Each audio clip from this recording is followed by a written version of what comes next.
Il est 20h sur les antennes de Spectrum Télévision. Mesdames, bonsoir. Monsieur, bonsoir. Et merci d'être avec nous. C'est le journal. Un seul titre, à l'invitation conjointe de leur Excellence Paul Biya, président de la République du Cameroun, et du professeur Faustin Archange Touadéra, président de la République centrafricaine, président en exercice de la conférence des chefs d'État de la communauté économique et monétaire de l'Afrique centrale. Une session extraordinaire de la dite conférence s'est tenue à Yaoundé le 16 décembre 2024 au Palais de l'Unité. Cette session avait pour thème principal évaluation de la situation et perspectives économiques, monétaires et financières de la CEMAC, mesures de consolidation de la résilience. À suivre dans un instant, les résolutions de ces assises auxquelles ont pris part, entre autres, son Excellence Paul Biya, son Excellence Prof. Faustin Archange Touadéra, son Excellence Obiangema Bazogo. Mesdames, bonsoir. Monsieur, bonsoir et merci d'être avec nous. Votre 20h s'ouvre tout de suite en langue anglaise avec vous, la Donnette Ondissa. Bonsoir. Good evening to you, Leila Renkansu, and good evening to every viewer of Spectrum Television. Well, STV has received a delegation from the Douala Urban Council this Monday, December 16, 2024, with discussions centered on both parties' collaboration and perspectives ahead of 2025. Let's get more details in this report. To enhance collaboration, Spectrum Television and the Douala Urban Council have held a productive meeting at STV's headquarters the Monday, December 16, 2024. The discussion focuses on their plans and perspective for the upcoming year, aiming to strengthen their partnership. On a pu aborder des sujets sensibles, des sujets épineux, mais nous sommes sortis de là avec des pistes de résolution. We spoke on pertinent subjects. We left here with resolutions and reflections in terms of content, so as to continue our work and also to offer pertinent solutions to the worry of the public, make them understand the actions taken by the Douala Urban Council. Et, pour faire savoir à la population quelles sont les solutions qui sont mises à leur disposition pour la communauté urbaine de Douala. STV has established itself as a critical link between the council and the community, effectively broadcasting important information and initiatives. Collaboration has been very fruitful throughout the last few years, and we hope that in the new year it should even be better. I think it was a good thing receiving the Mary here today. It's always a pleasure to receive our partners who take time off their busy schedule to really visit us. It's a wonderful opportunity.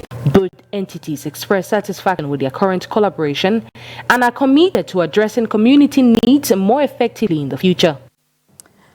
Un incendie s'est déclaré dans un entrepôt de cabines de peinture automobile situé à la rue Fauche hier après-midi aux environs de 14h. Dans cet entrepôt, il y avait une vingtaine de voitures qui ont toutes été réduites en cendres. Les jeunes du quartier, accompagnés des forces de maintien de l'ordre, se sont donc transformés en soldats de feu au point où ils sont parvenus à limiter la propagation du feu à d'autres magasins. Le bilan provisoire au moment où nos reporters quittaient les lieux de l'incendie était d'une vingtaine de voitures réduites en cendres et d'importants dégâts matériels, dégâts matériels bien entendu. Pas de perte en vie humaine heureusement. Notons que les sapeurs-pompiers sont arrivés sur les lieux sensiblement 3 heures après que les flammes avaient déjà été presque maîtrisées. Je vous propose d'écouter cette réaction. Le feu a commencé, il était environ 13 heures. Nous étions assis de l'autre côté puisqu'on avait notre club santé. Je rentre avec mes gars. Le magasin, ça c'est notre magasin. C'était en train de brûler, on a suivi des étincelles de ce côté. Ça n'avait pas encore atteint ce niveau. Ça n'avait même pas encore un peu atteint ce niveau. J'arrive avec mes gars, notre délégation, on aperçoit le feu. Directement on se déploie. On essaye de voir comment on va casser le magasin. On n'y arrive pas. Il y a le double cadenas. Maintenant on se déporte. On part au sapin petit. Les gars et sapeurs refusent carrément de nous recevoir. Tantôt ils disent ceci, que les camions ont les problèmes et qu'ils ne peuvent pas nous gérer. Tantôt les camions sont gâtés dans un pays bien développé comme le Cameroun. Dans un pays bien développé comme le Cameroun. voilà ce magasin qui a de prendre feu. On peut le voir, tantôt les camions ne sont pas bons. Tantôt c'est qu'il faut qu'on attende l'ordre de notre hiérarchie avant qu'on ne vienne, qu'on se déplace sur le terrain pour venir résoudre la situation. Nous ne sommes pas Camerounais. Un citoyen lambda, les biens d'un citoyen lambda qui paye ses impôts, qui paye tout, qui fonctionne, qui nourrit ses enfants, est en train de brûler. Ils nous disent qu'il faut qu'on attende l'ordre d'une hiérarchie avant qu'on ne vienne éteindre le feu. Ils nous disent qu'ils ne peuvent pas nous recevoir. Qu'on aille au port à la SECNA. On arrive à la SECNA, lui nous dit qu'il a appelé les gars du port, qu'il a appelé les gars des sapeurs de Godi, qu'ils ont appelé les gars du port et qu'on aille leur voir pour qu'ils viennent résoudre notre problème. Le chef du port, des sapeurs du port, nous dit carrément que ici en Godi, voilà ses téléphones. Personne ne l'a appelé. Donc ça veut dire qu'il se fout carrément de nous. Il se joue de nous pendant qu'on a une situation critique. Il dit que voilà ses téléphones, qu'il n'a reçu aucun appel. Aucun appel. Ils sont habilités à gérer que les situations du port et qui ne sortent que par extrême urgence. Et près de 100 couples se sont dit oui le week-end dernier à l'occasion de la 24e édition du mariage collectif organisé par le Centre secondaire d'état civil de Nouvelle Aoussa. C'est ici même dans la capitale économique du Cameroun. À cette occasion, le Bureau national de l'état civil du Cameroun a une fois de plus tenu à rappeler que le concubinage est illégal. Retour sur cette cérémonie avec vous, Makedali Dinochom et Nono Fouchi. C'est là où le ministre de... Ambiance festive ce samedi 14 décembre 2024 ici à l'esplanade du centre secondaire d'état civil de Nouvelle Aoussa, situé dans le 2e arrondissement de Douala. Organisation de l'état civil au Cameroun, au nom de la loi et en vertu des pouvoirs qui me sont conférés, je vous déclare que mari et femme, embrassez-vous. Sur 70 couples attendus, 60 se sont dit oui à l'occasion de la 24e édition du mariage collectif organisé par ce centre. D'abord, avant de commencer toute chose, il faut remercier la personne qui a initié ça. C'est le chef d'État. Il y a des familles qui vivent en concubinage, des familles qui n'ont pas de possibilité de faire le mariage. Donc c'est pour ça qu'on a vu que le chef d'État a vu qu'il faut créer, il a créé un ministère de MINPROF spécialement pour ce mariage collectif, pas pour le mariage collectif, mais pour s'occuper des affaires sociales des familles. Et dans cette volet, moi j'ai dit, pourquoi pas accompagner le chef d'État? Je le fais pas pour avoir de l'argent, je le fais pour l'honneur, pour que les gens que j'unis soient contents. Donc depuis 2012 à nos jours, j'ai quand même fait unir 550 couples. Parmi ces couples, ces nouveaux mariés qui ont décidé de mettre fin à 30 ans de concubinage. Ça fait 30 ans aujourd'hui que nous sommes ensemble et que le temps est arrivé vraiment pour qu'on puisse vraiment officialiser les choses, parce que vous avez suivi comment madame a dit ici que vivre comme ça, c'est-à-dire n'est pas bien, parce que ce n'est pas reconnu par la loi. La raison pour laquelle nous avons décidé donc d'officialiser pour les choses maintenant devant monsieur le maire. Pour le Bureau national de l'état civil du Cameroun, BUNEC, la cérémonie de ce jour est l'occasion de rappeler aux uns et aux autres l'importance du mariage légal. Le message est tout simplement celui de sortir de cet état de choses. Vous savez, j'ai dit tout à l'heure, je leur ai parlé peut-être de manière terre à terre que le concubinage n'est pas légal. L'union libre n'est pas reconnue au Cameroun. Alors si en vivant en union libre, qu'il arrive, ce n'est pas le soin, il peut arriver que peut-être l'un des concubins décède, surtout la femme. Le même jour, la belle famille va venir la mettre dehors, alors que si elle a son date de mariage, personne n'aura le courage de venir la mettre dehors. Et même si quelqu'un arrive, elle va brandir son acte de mariage, qui va dire stop. Et parce que cet acte de mariage lui donne toute la sécurité possible, toutes les autorisations possibles. Un message qui devrait interpeller tous les couples en union libre, selon le BUNEC.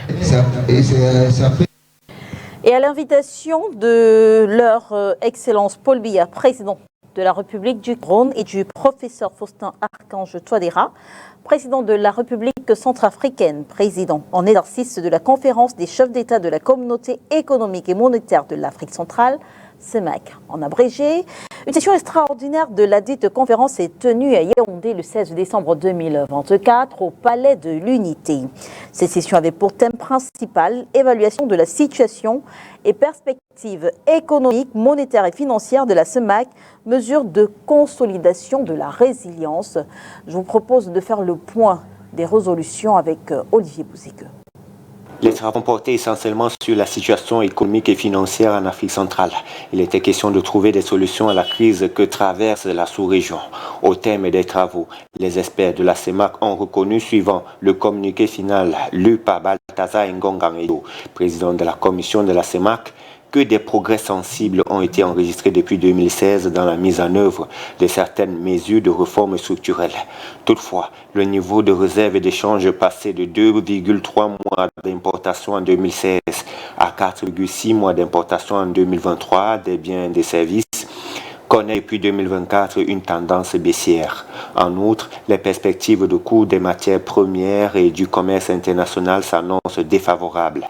Ainsi, de nouveaux efforts collectifs et concertés s'avèrent nécessaires pour améliorer substantiellement le cadre macroéconomique de la sous-région, notamment en accélérant la diversification de l'économie et la consolidation des finances publiques. La conférence a exhorté les États membres à poursuivre une consolidation budgétaire ordonnée dans le cadre des dispositions bilatérales avec les partenaires techniques et financiers, ainsi qu'à produire et diffuser régulièrement les données budgétaires, économiques et financières fiables pour les besoins de la surveillance, de la politique monétaire et les politiques sectorielles. Réaffirmer l'application intégrale de la réglementation d'échange, notamment à travers les rapatriements des devises par les opérateurs économiques. Inviter le Fonds monétaire international, la Banque mondiale et tous les autres partenaires à accompagner les États et la Banque centrale dans le processus de rapatriement et de domiciliation des revenus pétroliers. Réitérer l'engagement des États en faveur de l'indépendance et le renforcement des capacités de la Banque centrale, de la Commission bancaire d'Afrique centrale et de toutes les autres institutions communautaires, tout en saluant la contribution du secteur bancaire au financement du développement. Elle a demandé aux autorités nationales et régionales chargées de la supervision d'engager une action collective visant à préserver la solidarité et la stabilité du système bancaire.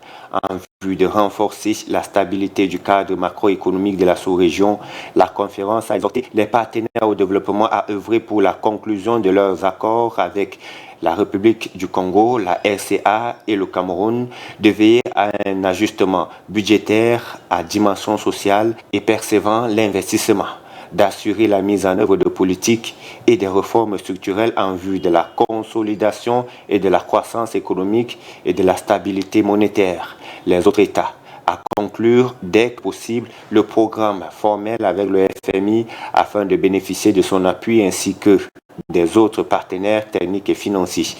Elle a renouvelé l'engagement des États en faveur d'une politique d'endettement prudent privilégiant les financements concessionnels. Elle a exhorté les partenaires au développement à une mobilisation plus forte des ressources financières pour soutenir la transformation économique et structurelle de la sous-région. Elle a accueilli favorablement l'organisation en 2025 pour le groupe de la Banque mondiale et la BAD d'une conférence dédiée au financement du secteur de l'énergie à travers la mission M300. Et comment se comporter en milieu diplomatique? La question est au cœur d'une réflexion menée par François Silver Sanguet. Le diplomate vient de mettre sur le marché un ouvrage dans lequel il présente les causes de conduite dans le milieu diplomatique. Oriane Danquin. La diplomatie sert aux États à entretenir des relations pacifiques. À l'ère de la mondialisation, elle aide ces derniers à prendre conscience de leur interdépendance. Au regard de la sensibilité du sujet, il existe des exigences. Le diplomate, sinon la diplomatie, c'est une science et un art. Dans les négociations, il faut avoir une attitude, il faut adopter une attitude. Aller en négociation, c'est aller demander et recevoir. Et aller en négociation, quand on va en négociation, ce n'est pas pour fermer, mais c'est pour permettre que la première étape se passe bien et que les relations continuent. Et ceci respecte un ensemble de codes qui allient finesse, subtilité, communication. L'auteur François Sylvestre Songuet, diplomate et deuxième vice-consul au Consulat général du Cameroun en France, les présente dans l'ouvrage Déontologie, accueil et comportement en milieu diplomatique. Le message que nous avons fait passer ce soir a atteint ses cibles. Parce qu'au-delà de la diplomatie, cet ouvrage évoque aussi la négociation, les techniques de négociation, la communication, le rôle de communication et puis les bonnes manières. Donc nous sommes adressés à un public qui a été très attentif. Donc nous pensons que le message est passé, notamment en termes de négociation, de la communication et de bonnes manières qui relèvent des relations humaines. Le livre est édité aux éditions Dinimber et Larimber. La préface porte la signature de André Magnus Ekoumou, ambassadeur du Cameroun en France.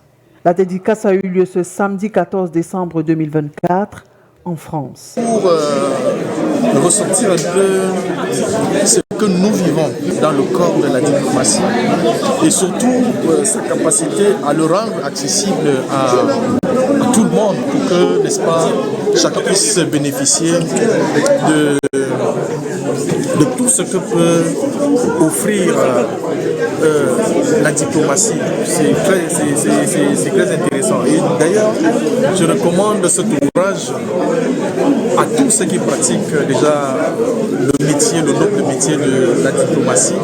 Bien évidemment, je le recommande à tout le monde. Il est très digeste, il est facile à lire. Ce sont deux auteurs qui ont rassemblé ces Camerounais vivant en France. Outre le diplomate, l'artiste musicien Papa Zoé a également présenté son livre. L'initiative de l'association Guignasawa a été l'occasion de rappeler aux uns et aux autres la bonne gestion des réseaux sociaux. Il y va de la préservation de l'image du pays. Et les filles et fils du canton Bonambela à Kouadouala commémorent la disparition du King Dika Pondo ce 16 décembre. Dépôt de gerbes de fleurs au mausolée des rois et procession.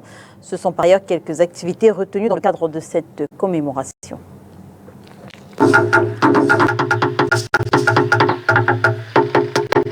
Lieu dit Doualabar ce lundi matin 16 décembre. Les filles et fils du canton Bonambela à Akwa-Douala se retrouvent au mausolée du King Akwapondo. C'est dans le cadre de la traditionnelle cérémonie du dépôt de gerbes de fleurs au mausolée des rois à l'occasion de la commémoration du départ du King Dika Pondo. Le message du roi King Akwa, Dr Louis Dindika, est très fort et beaucoup d'interpellations. Vous savez, nous avons connu pendant un moment, pas très longtemps, beaucoup de remous dans notre canton. Il est temps, je pense, pour que tous les fils et toutes les filles du canton Akwa se retrouvent, se réunissent et fument un calmin de la paix. Après le dépôt de la gerbe de fleurs, les ressortissants du canton Bonambela ont effectué une procession sur 2 km environ au niveau du boulevard de la République. Autre activité de cette commémoration, une remise de dons à un orphelinat et à la prison centrale de Douala.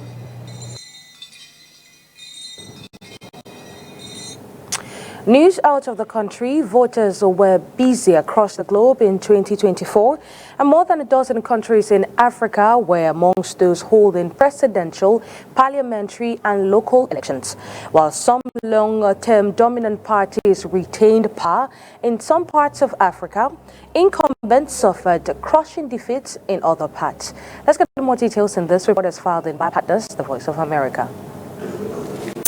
Some of the election results this year in Africa were expected and others were surprising. In Senegal, for example, election uncertainty turned into a historic accomplishment as opposition leader Bassirou Diomaye Faye was elected, and at 44 years old, he became Africa's youngest president. His election victory came after a failed attempt by outgoing President Macky Sall to postpone the election process, creating a brief political crisis in the country. It was really interesting, a very educative scenario for people who are learning democracy. In Ghana, after serving only one term about a decade ago, John Mahama made a stunning comeback in 2024 and beat the country's vice president and ruling party candidate. This mandate represents many things. Analysts, including Kwame Asa Asante, told VOA that many voters in Ghana were thinking about the economy and their families' financial situations when they cast their ballots. Because it's a bread and butter issue. Anytime, we've seen time and again that anytime you have a very difficult economy, campaigns become difficult for the government of the day. Mahama vows to improve an economy which is slowly recovering from a $30 billion external debt default in 2022. I, Juma Gideon Boko, do swear. Botswana ushered in a new era by electing a leader from the opposition for the first time in nearly 60 years, following decades of rule by one party. Unlike Botswana, Mozambique's Frelimo party won again after nearly 50 years in power. Results were immediately rejected by opposition leader Venancio Mondlane, who came in second place, triggering violent protests in the southern African country.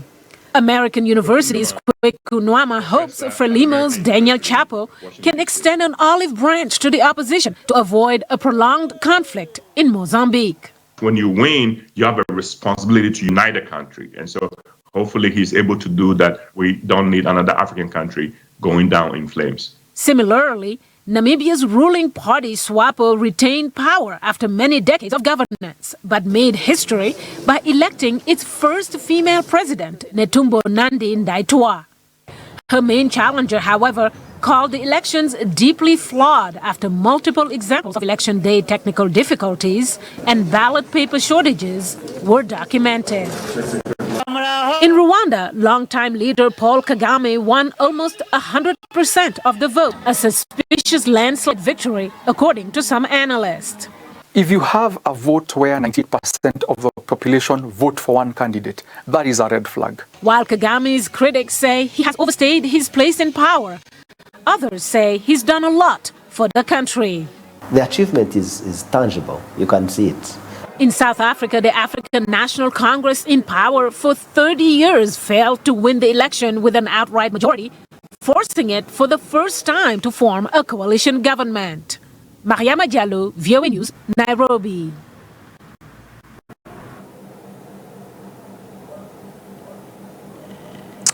And sports, the Brazilians have been the big winners of match day 2 of Cameroon's top flight, following their 4-1 win over Stade Arena of Melong at the Mapelepe Stadium on Sunday.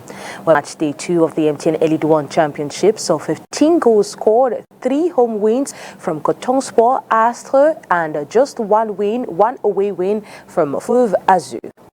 Let's get highlight of this match day in this report. Defending champions Victoria United remain at the top of the Elite 1 table after 2 match days, amassing 4 points from a possible 6, following a gritty 1-1 draw against Canon Sportif in Yaoundé. The encounter, played on Sunday at the Guayquil's Military Stadium, tested Victoria's mettle against a resilient Canon side, eager to impress their home crowd. Substitute Judeno broke the deadlock in the 86th minute, putting the Limbe outfield ahead, only for Alfred Mayong to level the score shortly after. Goalkeeper Parfait Jomeni was a standout performer, making 9 crucial saves to ensure his side left Yaoundé with a point.